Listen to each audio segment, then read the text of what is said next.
Hello friends, balloon ಮಾರ್ತಿದ್ದಂತ ಒಬ್ಬ ಸಾಮಾನ್ಯ ಹುಡುಗ ಮುಂದೆ ತನ್ನ ಬುದ್ಧಿವಂತಿಕೆಯನ್ನ ಬಳಸಿ 57,000 ಕೋಟಿಯ ಕಂಪನಿನ ಕಟ್ತಾನೆ. ಇವತ್ತಿಗೆ ಈ ಕಂಪನಿ ಭಾರತದಲ್ಲಿ ಟೈರ್ ತಯಾರಿಸೋ ಕಂಪನಿಗಳಲ್ಲೇ ಅತಿ ದೊಡ್ಡ ಕಂಪನಿ. ಈ ಕಂಪನಿ ಯಾವ ವಿದೇಶಿಗರು ಭಾರತೀಯರಿಗೆ ಟೈರ್ ತಯಾರಿಸೋ ಯೋಗ್ಯತೆ ಇಲ್ಲ ಅಂತ ಅಂದಿದ್ರು, ಇವತ್ತು ಅದೇ ವಿದೇಶಿಗರ ಕಂಪನಿನ ಭಾರತದಿಂದ ಓಡಿಸೋದೇ ಅಲ್ಲದೆ ಅವರ ದೇಶಕ್ಕೆ ಹೋಗಿ ಅವ್ರಿಗೆ ಕಾಂಪಿಟೇಷನ್ ಅನ್ನ ಕೊಡ್ತಿದೆ. ಇವತ್ತಿಗೆ ಈ ಕಂಪನಿ ಬರೀ ಬೈಕ್, ಕಾರ್, ಜೆಸಿಬಿ, ಟ್ರಕ್ಸ್ ಗಳಿಗೆ ಮಾತ್ರ ಅಲ್ಲದಿರ ಇಂಡಿಯನ್ ಏರ್ ಫೋರ್ಸ್ ನ ಸುಖೋಯ್ 30 ವಿಮಾನಗಳಿಗೂ ಟೈರ್ಸ್ ಅನ್ನ ತಯಾರಿಸ್ತಿದೆ. ಈ ಕಂಪನಿಯ ಶೇರ್ ನ ಬೆಲೆ ಭಾರತದಲ್ಲೇ ಅತಿ ಹೆಚ್ಚು ಬೆಲೆನ ಹೊಂದಿರುವಂತ ಷೇರು. ಈ ಕಂಪನಿಯ ಟೈರ್ಗಳು ಭಾರತದ ಟೈರ್ ಮಾರ್ಕೆಟ್ ನ 25% ನ ಮಾರ್ಕೆಟ್ ಅನ್ನ ಕ್ಯಾಪ್ಚರ್ ಮಾಡಿದೆ. ಅಷ್ಟೇ ಅಲ್ಲ, ಈ ಭಾರತೀಯ ಟೈರ್ ಕಂಪನಿ ತನ್ನ ಪ್ರಾಡಕ್ಟ್ಸ್ ಗಳನ್ನ 50ಕ್ಕೂ ಹೆಚ್ಚು ದೇಶಗಳಿಗೆ ರಫ್ತು ಮಾಡ್ತಿದೆ. ಫ್ರೆಂಡ್ಸ್, ಇವತ್ತು ನಾವು ಮಾತಾಡ್ಕೊಳ್ತಿರೋ ಕಂಪನಿಯ ಹೆಸರು MRF, ಮಡ್ರಾಸ್ ರಬ್ಬರ್ ಫ್ಯಾಕ್ಟರಿ. ಇದರ ಸ್ಥಾಪಕರು KM ಮಮ್ಮೇನ್ ಮಾಪಿಳ್ಳೈ.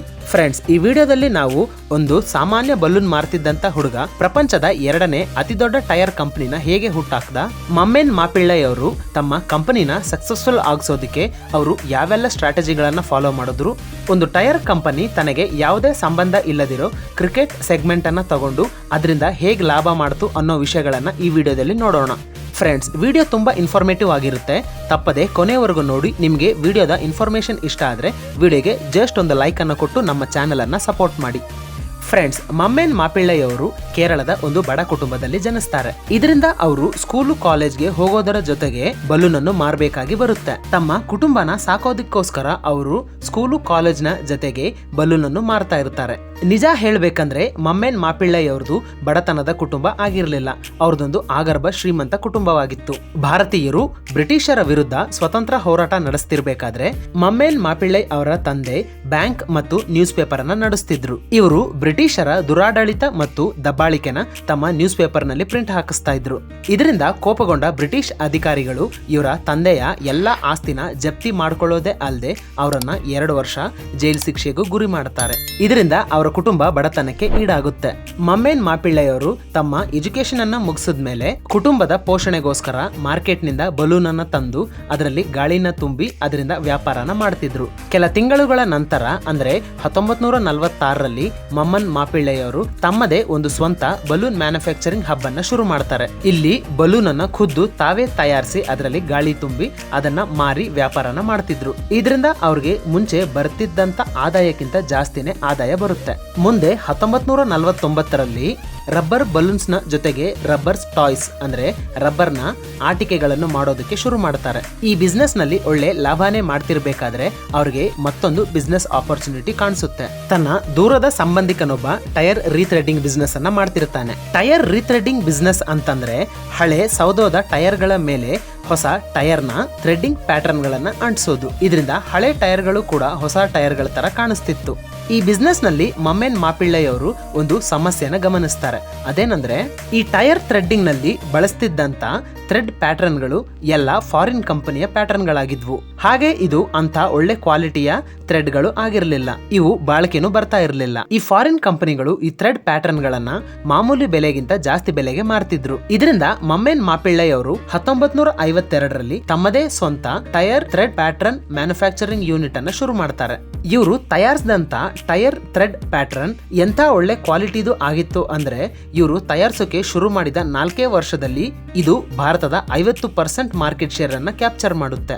ಈ ಸಕ್ಸಸ್ ಅನ್ನ ಕಂಡ ಮೇಲೆ ಮಮ್ಮೇನ್ ಮಾಪಿಳ್ಳೈ ಅವರು ತಾವೇ ಒಂದು ಸ್ವಂತ ಟೈರ್ ಮ್ಯಾನುಫ್ಯಾಕ್ಚರಿಂಗ್ ಯೂನಿಟ್ ಅನ್ನ ಶುರು ಮಾಡಬೇಕು ಅಂತ ಅಂದ್ಕೋತಾರೆ. ಇದಕ್ಕೋಸ್ಕರ ಅವರು ಟೈರ್ ಮ್ಯಾನುಫ್ಯಾಕ್ಚರಿಂಗ್ ಟೆಕ್ನಾಲಜಿಗೋಸ್ಕರ ಎಷ್ಟೋ ಫಾರಿನ್ ಕಂಪನಿಗಳ ಜೊತೆ ಮಾತುಕತೆ ನಡೆಸ್ತಾರೆ. ಆದ್ರೆ ಕೊನೆಗೆ ಅಮೆರಿಕದ ಮ್ಯಾನ್ಸ್ಫೀಲ್ಡ್ ಟೈರ್ ಅಂಡ್ ರಬ್ಬರ್ ಅನ್ನೋ ಕಂಪನಿ ಇವ್ರ ಜೊತೆ ಕೈ ಜೋಡಿಸುತ್ತೆ. ಮಮ್ಮೇನ್ ಮಾಪಿಳ್ಳೈ ಅವರ ಕಂಪನಿ ಮ್ಯಾನ್ಸ್ಫೀಲ್ಡ್ ಅನ್ನೋ ಅಮೆರಿಕನ್ ಕಂಪನಿ ಜೊತೆ ಟೆಕ್ನಿಕಲ್ ಕೊಲಾಬರೇಷನ್ ಅನ್ನ ಮಾಡಿ ಭಾರತದಲ್ಲಿ ಟೈರ್ ಅನ್ನ ತಯಾರಿಸಿ ಮ್ಯಾನ್ಫೀಲ್ಡ್ ಟೈರ್ಸ್ ಅಂಡ್ ರಬ್ಬರ್ಸ್ ಅನ್ನೋ ಹೆಸರಲ್ಲಿ ಟೈರ್ಸ್ ಅನ್ನ ಮಾರ್ತಿತ್ತು. ಆದ್ರೆ ಈ ಟೈರ್ ಗಳಲ್ಲಿ ಒಂದು ಸಮಸ್ಯೆ ಇರುತ್ತೆ. ಅದೇನಂದ್ರೆ ಮ್ಯಾನ್ಸ್ಫೀಲ್ಡ್ ತಯಾರಿಸೋ ಟೈರ್ ಗಳು ಅಮೆರಿಕದ ರೋಡ್ ಗಳಿಗೆ ಸೂಟಬಲ್ ಆಗಿರುತ್ತೆ. ಆದ್ರೆ ಭಾರತದ ರೋಡ್ ಗಳಲ್ಲಿ ಇವು ಅಷ್ಟಾಗಿ ಚೆನ್ನಾಗಿ ಇರ್ತಿರ್ಲಿಲ್ಲ. ಇದನ್ನ ನೋಡಿದ ಭಾರತದಲ್ಲಿರೋ ಫಾರಿನ್ ಟೈರ್ ಕಂಪನಿಗಳು ಭಾರತೀಯ ಕಂಪನಿಗಳಿಗೆ ಟೈರ್ ತಯಾರಿಸೋ ಸಾಮರ್ಥ್ಯ ಇಲ್ಲ ಅಂತ ಮಾತಾಡ್ಕೊಳ್ತಾರೆ. ಆಗ ಭಾರತದಲ್ಲಿ ಡನ್ಲೋಪ್, ಫೈರ್ಸ್ಟೋನ್, ಗುಡಿಯರ್ ನಂತ ಫಾರಿನ್ ಕಂಪನಿಗಳು ಭಾರತದ ಮಾರ್ಕೆಟ್ ಅನ್ನ ಆಳ್ತಿದ್ವು. ಈ ಫಾರಿನ್ ಕಂಪನಿಗಳು ಭಾರತದಲ್ಲಿ ತಮಗೆ ಹೊಸ ಕಾಂಪಿಟೀಟರ್ ಕಂಪನಿಗಳು ಬಂದಾಗ ಇವರು ತಮ್ಮ ಪ್ರಾಡಕ್ಟ್ ನ ಬೆಲೆನ ವಿಪರೀತ ಕಡಿಮೆ ಮಾಡ್ತಿದ್ರು. ಇದರಿಂದ ಕಾಂಪಿಟೇಟರ್ ಗಳಿಗೆ ಲಾಸ್ ಆಗಿ ಅವರು ಕಂಪನಿನ ಮುಚ್ಚಿದ ಮೇಲೆ ಇವರು ತಮ್ಮ ಪ್ರಾಡಕ್ಟ್ಸ್ ನ ಬೆಲೆನ ವಿಪರೀತ ಹೆಚ್ಚಿಸ್ತಿದ್ರು. ಇಂಥ ಹೊತ್ತಲ್ಲೇ ಮಮ್ಮೆನ್ ಮಾಪಿಳ್ಳೈ ಅವರು ಭಾರತದ ರೋಡ್ ಗಳಿಗೆ ಸೂಟ್ ಆಗುವಂತ ಟೈರ್ ಗಳನ್ನ ತಯಾರಿಸೋಕೆ 1963ರಲ್ಲಿ ಟೈರ್ ರಿಸರ್ಚ್ ಸೆಂಟರ್ ಅನ್ನ ತಯಾರಿಸ್ತಾರೆ. ಇಲ್ಲಿ ಅವರು ಭಾರತದ ರೋಡ್ ಗಳಿಗೆ ಸೂಟ್ ಆಗುವಂತ ಟೈರ್ ಗಳನ್ನ ತಯಾರಿಸ್ತಾರೆ. ಮೊದಲು ಈ ಕಂಪನಿ ತಮ್ಮ ಟೈರ್ ಗಳನ್ನ ಬರೀ B2B ನಲ್ಲಿ ಸೇಲ್ ಮಾಡ್ತಿದ್ರು. ಆದ್ರೆ ಇವ್ರಿಗೆ ತಮ್ಮ ಟೈರ್ ಗಳನ್ನ ರಿಟೇಲ್ ಕಸ್ಟಮರ್ ಗಳಿಗೆ ಸೇಲ್ ಮಾಡಬೇಕಿತ್ತು. ಆದ್ರೆ OEM ಕಂಪನಿಗಳು ಮೊದಲು MRF ಟೈರ್ ಗಳನ್ನ ಖರೀದಿ ಮಾಡ್ತಾನೆ ಇರಲಿಲ್ಲ. OEM ಕಂಪನೀಸ್ ಗಳು ಅಂದ್ರೆ ಈ ಕಂಪನಿಗಳು ಗಾಡಿಯ ಪಾರ್ಟ್ಸ್ ಗಳನ್ನ ತಾವೇ ಖುದ್ದು ತಯಾರಿ ಮಾಡಿ ತಾವೇ ಅಸೆಂಬಲ್ ಮಾಡಿ ಮಾರ್ತಿದ್ರು. ಇದರಿಂದ MRF ಅವರು ಒಂದು ಹೊಸ ಐಡಿಯಾನ ಬಳಸ್ತಾರೆ. ಅದೇನಂದ್ರೆ ಕಂಪನಿಯ ಬದಲಾಗಿ ಗಾಡಿಯ ಡ್ರೈವರ್ ಗಳಿಗೆ ತಮ್ಮ MRF ಟೈರ್ ನ ಮಾರ್ಕೆಟಿಂಗ್ ಅನ್ನ ಮಾಡೋದು. ಆದ್ರೆ ಇದು ಅಷ್ಟೊಂದು ಎಫೆಕ್ಟಿವ್ ಆಗಿ ಇರಲಿಲ್ಲ. ಇದಕ್ಕೋಸ್ಕರ ಅವರು ಫಾದರ್ ಆಫ್ ಇಂಡಿಯನ್ ಅಡ್ವರ್ಟೈಸಿಂಗ್ ಅಂತ ಕರೆಸ್ಕೊಳ್ಳೋ ಎಲಿಕ್ ಪದಮ್ಸಿ ಅವರನ್ನ ತಮ್ಮ MRF ಟೈರ್ ಗಳ ಮಾರ್ಕೆಟಿಂಗ್ ಗೋಸ್ಕರ ನೇಮಿಸ್ಕೊಳ್ತಾರೆ. ಈ ಎಲಿಕ್ ಪದಮ್ಸಿ ಅವರು ಇದಕ್ಕಿಂತ ಮುಂಚೆ Bajaj, Surf, fair and handsome ನಂತ ಬ್ರ್ಯಾಂಡ್ ಗಳನ್ನ ತಮ್ಮ ಅಡ್ವರ್ಟೈಸಿಂಗ್ ನಿಂದ ಸಕ್ಸಸ್ಫುಲ್ ಮಾಡಿರ್ತಾರೆ. ಅಲೆಕ್ ಪದಮ್ಸಿ ಅವರು MRF ಟೈರ್ ನ ಆಡ್ ಕ್ಯಾಂಪೇನ್ ಅನ್ನ ಶುರು ಮಾಡೋದಕ್ಕಿಂತ ಮುಂಚೆ ಅವರು ಕೆಲ ಟ್ರಕ್ ಡ್ರೈವರ್ ಗಳ ಜೊತೆ ಮಾತಾಡ್ತಾರೆ. ಇಲ್ಲಿ ಇವ್ರಿಗೆ ಗೊತ್ತಾಗಿದ್ದು ಏನು ಅಂದ್ರೆ ಟ್ರಕ್ ಡ್ರೈವರ್ ಗಳು ತಮ್ಮ ಗಾಡಿಯ ಟೈರ್ ಗಳು ತುಂಬಾ ದಿನ ಬಾಳಿಕೆ ಬರುವಂತ ಸ್ಟ್ರಾಂಗ್ ಮತ್ತು ಪವರ್ಫುಲ್ ಟೈರ್ ಗಳು ಆಗಿರ್ಬೇಕು ಅಂತ. ಟ್ರಕ್ ಡ್ರೈವರ್ ಗಳ ಈ ಬೇಡಿಕೆನ ಈಡೇರಿಸೋ ತರ ಆಲೇಕ್ ಅವರು MRF ನ ಮಜಲ್ ಮ್ಯಾನ್ ಅಡ್ವರ್ಟೈಸ್ಮೆಂಟ್ ಅನ್ನ ಕೊಡ್ತಾರೆ. ಈ ಆಡ್ ಅನ್ನ ಟಿವಿಲಿ, ರೇಡಿಯೋಲಿ ಮತ್ತು ರೋಡ್ ಪಕ್ಕದ ಬಿಲ್ ಬೋರ್ಡ್ಸ್ ಗಳಲ್ಲಿ ಹಾಕ್ತಿದ್ರು. ಇದರಿಂದ ತುಂಬಾ ಜನ ತಾವು ಟೈರ್ ಅನ್ನ ಖರೀದಿ ಮಾಡಬೇಕಾದ್ರೆ MRF ಟೈರ್ಸ್ ಅನ್ನೇ ಖರೀದಿ ಮಾಡೋದಕ್ಕೆ ಶುರು ಮಾಡ್ತಾರೆ. ಹೀಗೆ MRF ಕಂಪನಿ ತಮ್ಮ ರಿಸರ್ಚ್ ಮತ್ತು ಮಾರ್ಕೆಟಿಂಗ್ ನಿಂದ ಒಳ್ಳೆ ಕ್ವಾಲಿಟಿಯ ಟೈರ್ಸ್ ಅನ್ನ ತಯಾರು ಮಾಡೋದೇ ಅಲ್ಲದಿರ ಕಸ್ಟಮರ್ ಗಳನ್ನು ತಮ್ಮತ್ತ ಸೆಳಿತಾರೆ. ಹೀಗೆ MRF ಭಾರತದ ಟೈರ್ ಮಾರ್ಕೆಟ್ ಅನ್ನ ಕ್ಯಾಪ್ಚರ್ ಮಾಡಾದ್ಮೇಲೆ ಹೊರದೇಶಗಳಿಗೂ ತಮ್ಮ ಟೈರ್ಸ್ ಅನ್ನ ಎಕ್ಸ್ಪೋರ್ಟ್ ಮಾಡೋಕೆ ಶುರು ಮಾಡ್ತಾರೆ. ಹೀಗೆ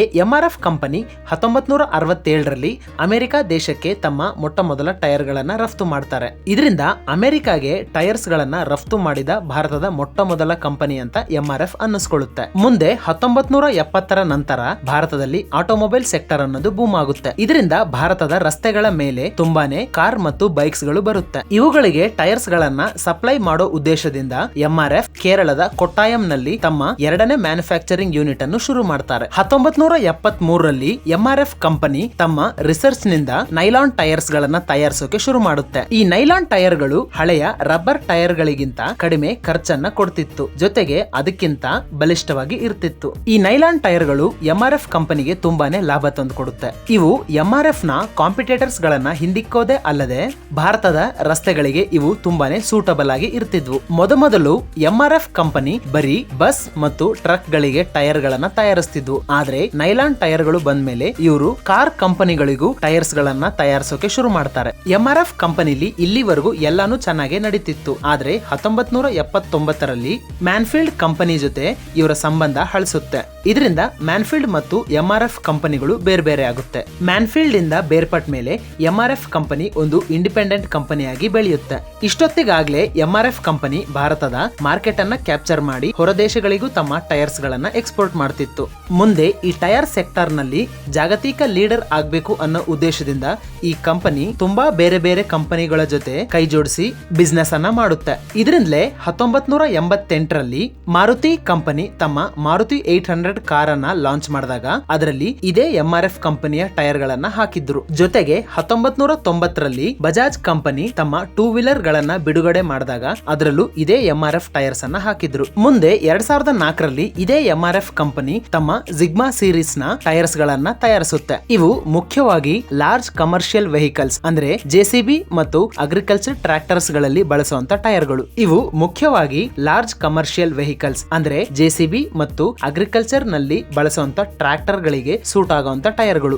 MRF ಕಂಪನಿ 2006ರಲ್ಲಿ ಮಾರ್ಕೆಟ್ ನ ಎಕ್ಸ್ಪೆಕ್ಟೇಷನ್ ಅಂದ್ರೆ ಹೈ ಪರ್ಫಾರ್ಮೆನ್ಸ್ ಟೈರ್ ಗಳಿಗಂತಾನೆ SUV ಗಳಿಗೋಸ್ಕರ ವ್ಯಾಂಡರರ್ ಮತ್ತು ಬೈಕ್ ಗಳಿಗೋಸ್ಕರ ಮೀಟಿಯಾರ್ ಸೀರೀಸ್ ನ ಟೈರ್ ಗಳನ್ನ ಬಿಡುಗಡೆ ಮಾಡುತ್ತೆ. ಇನ್ನು 2008ರಲ್ಲಿ ಈ ಕಂಪನಿ ಇಂಡಿಯನ್ ಏರ್ ಫೋರ್ಸ್ ನ ಸುಖೋಯ್ ವಿಮಾನಗಳಿಗೂ ಟೈರ್ಸ್ ಗಳನ್ನ ತಯಾರಿಸಿತ್ತು. MRF ಕಂಪನಿ ತಮ್ಮ ಟೈರ್ ಸೆಕ್ಟಾರ್ ನಲ್ಲಿ ತುಂಬಾನೇ ಚೆನ್ನಾಗಿ ಕೆಲಸ ಮಾಡ್ತಿತ್ತು. ಆದ್ರೆ ಮಮ್ಮೆನ್ ಮಾಪಿಳ್ಳೈ ಅವರಿಗೆ ತಮ್ಮ ಕಂಪನಿ ಡೈವರ್ಸಿಫೈ ಆಗ್ಬೇಕು ಅನ್ನೋ ಆಸೆ ಇತ್ತು. ಡೈವರ್ಸಿಫೈ ಅಂತಂದ್ರೆ ತಮ್ಮ ಕಂಪನಿ ಬೇರೆ ಬೇರೆ ಸೆಕ್ಟರ್ ನ ಪ್ರಾಡಕ್ಟ್ಸ್ ಗಳನ್ನು ತಯಾರಿಸಬೇಕು ಅಂತ. ಇದಕ್ಕೋಸ್ಕರ 1989ರಲ್ಲಿ MRF ಕಂಪನಿ ಪ್ರಪಂಚದ ಅತಿ ದೊಡ್ಡ ಟಾಯ್ಸ್ ಮ್ಯಾನುಫ್ಯಾಕ್ಚರಿಂಗ್ ಕಂಪನಿ ಆದ ಹ್ಯಾಸ್ಪ್ರೋ ಜೊತೆ ಕೊಲಾಬರೇಷನ್ ಅನ್ನು ಮಾಡಿಕೊಳ್ಳುತ್ತೆ. ಇದೇ ವರ್ಷ ಆಸ್ಟ್ರೇಲಿಯಾದ ವ್ಯಾಪೋ ಕ್ಯೂರ್ ಪೇಂಟ್ಸ್ ಅನ್ನೋ ಕಂಪನಿ ಜೊತೆ ಕೊಲಾಬರೇಷನ್ ಮಾಡಿ ಪೇಂಟ್ ಬಿಸ್ನೆಸ್ ಅನ್ನು ಶುರು ಮಾಡ್ತಾರೆ. ಮುಂದೆ ಪಿರೇಲಿ ಅನ್ನೋ ಇಟಾಲಿಯನ್ ಕಂಪನಿ ಜೊತೆ ಕೊಲಾಬರೇಷನ್ ಮಾಡಿಕೊಂಡು ಫ್ಯಾಕ್ಟರಿ ಮತ್ತು ಏರ್ಪೋರ್ಟ್ಸ್ ನಲ್ಲಿ ಬಳಸೋ ಕನ್ವೇಯರ್ ಬೆಲ್ಟ್ಸ್ ಅನ್ನು ಮ್ಯಾನುಫ್ಯಾಕ್ಚರ್ ಮಾಡೋದಕ್ಕೆ ಶುರು ಮಾಡ್ತಾರೆ. ಇದರಿಂದ MRF ಕಂಪನಿಗೆ ಬರೀ ಟೈರ್ ಗಳಿಂದಲೇ ಅಲ್ಲದಿರ